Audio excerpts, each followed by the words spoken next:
What up, y'all? It's your boy LG Grown. Subscribe to the channel. We here to talk about football. Is here. It started last night against my Dallas Cowboys versus the Philadelphia Eagles. Let's talk about it. We got a couple of things that I need to talk about, the pros and the cons.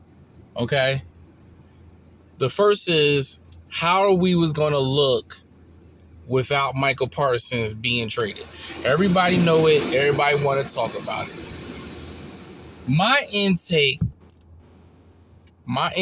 of it all is we got a lot of young dudes on our defensive line. Okay? A lot of young dudes on our defensive line.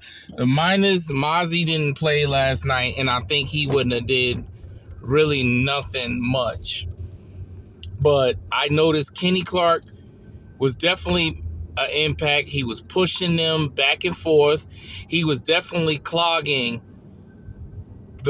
his position.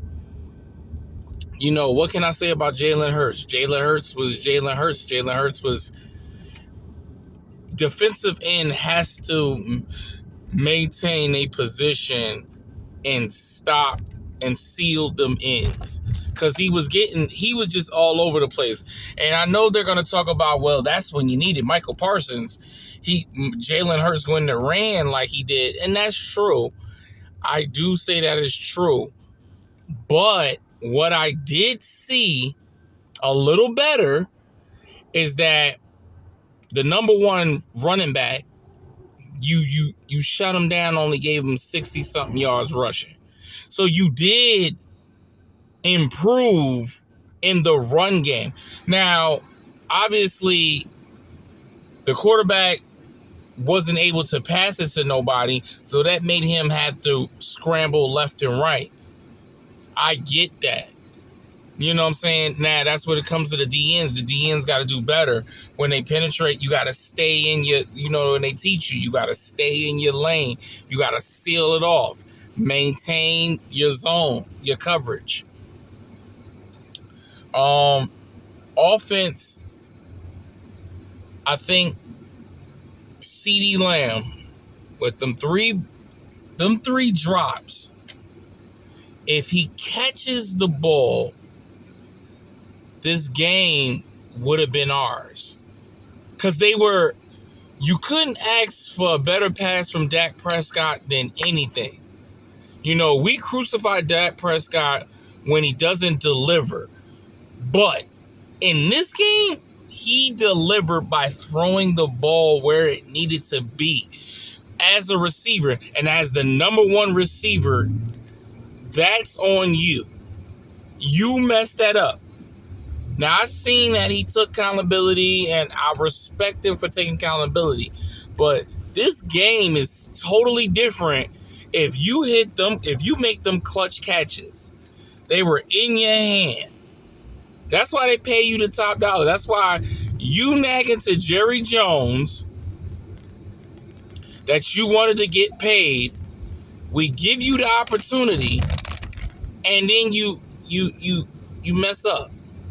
Now, first half, CD was playing. He was great. He was doing what he had to do, catching them catches, making them yards. He was great. I felt that they could have passed a little bit more to George Pickens, but you know what I'm saying? When the most part, George Pickens, when the ball was near him, he caught the ball, and when he didn't catch the ball, they penalized him. The dude was grabbing his shoulder pads, wasn't letting him catch the ball. So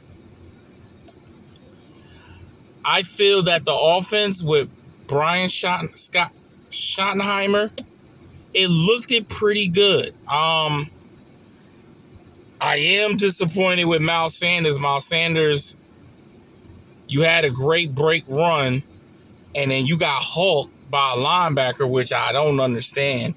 Like, it should have been full speed. I don't know what was going on with Miles Sanders, but he should have had the touchdown, and then you fumbled. You fumble the ball by not tucking the ball in. Those are crucial mistakes that we cannot make. We cannot shoot ourselves in the foot. We can't. This game, and they know it, this game would have been different if we would have been able to just make the simple plays. But you can't whine about it. I do respect CeeDee Lamb taking ownership. My corners, I swear, they did better than what I expect them. Trey Diggs came and played, and you see what they did by Jalen couldn't get nobody open, and all he had to do was run. All was there was the short dump passes to the tight end, to the running back. You know, he did throw that nice pass to Dobson, but, you know, for the most part, our corners was on, they were covering. Linebackers, I feel like linebackers could have been a little bit better you needed to have a spy. That's why Overshown, him not back in the game really hurt a little bit, because Overshown normally can, you know, we would put a spy and Overshown with it, because he's going to be our fastest linebacker, would have been able to stop Jalen Hurts.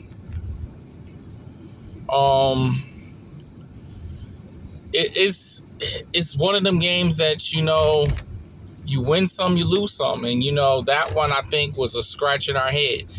But for a positive note, you have to be proud of what you showed to a defending champion.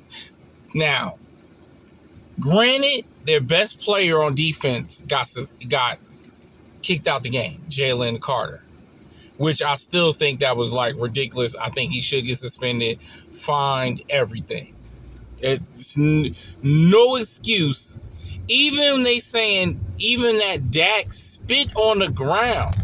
He didn't spit on you. He spit on the ground.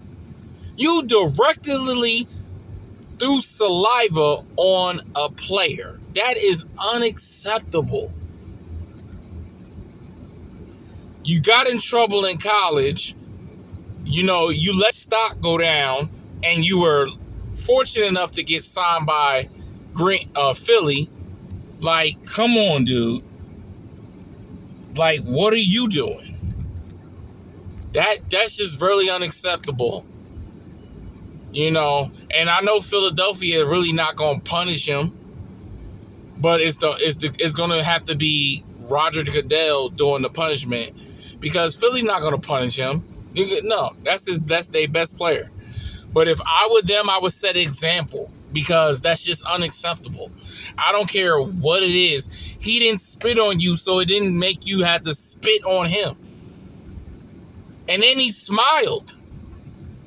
Like, he was cool with the fact he spit on him. If you watch the tape, Jalen Carter was that would make me suspend him for 2 or 3 games. It's like, dude, really? It's like, bump your fans. Forget all that. The man ain't spit on you. The man spit on the ground. So you didn't have to retaliate by spitting. You went in his direction. Every sign said you was wrong. You were at fault. I feel like he should definitely be example. 1 game to me is not enough. I would suspend him for 3 games.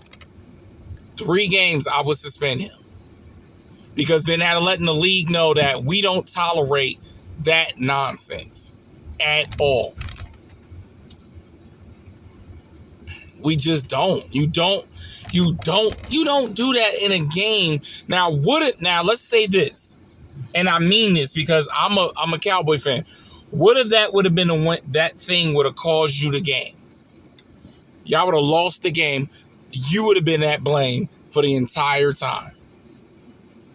And that's Philadelphia fan. Philadelphia would have blamed you for not controlling yourself and maintaining it. You could have caused them the game. You know, granted, y'all did win. Y'all pulled it through. Hey, we'll see you again. But you could have caused them the game last night. And just the fact that you smiled after getting kicked out the game showed me the type of respect you don't have for your team. So, listen, I was happy to see what we was going to do without Michael Parsons. I was happy to see the offense wasn't doing that dumb Michael McCarthy nonsense. We even used Turpin. I like the way Scott Schottenheimer threw a couple of different plays in the game. You know what I'm saying? Some plays worked, some plays didn't. I like the run. I like Javonte Williams was running the ball very well. We don't need a big burst. Moving the ball 3 to 4 yards helps your team. It's not just like one and done. We can't run the ball. We have the Giants next. So that's the closed chapter. We're 0-1 right now. We have the New York Giants. Can we bounce back and set the tone against the Giants? Because I tell you right now, they got a good front four just like Philly. People are not talking about the Giants, and I notice it. They got the D tackle Lawrence, Adu Carter, Burns. They got weapons on the front four. We have to maintain our position. And I know we're going to be scouting the Giants when they face their home opener to see how they play. But other than that, y'all, listen, I hope everybody have an amazing day. Happy Friday. It's some football, y'all. We back. The drought is over. All right? I'll be back with y'all to talk about next week. Key plays, key moments, or what we need to do moving forward. All right? Peace.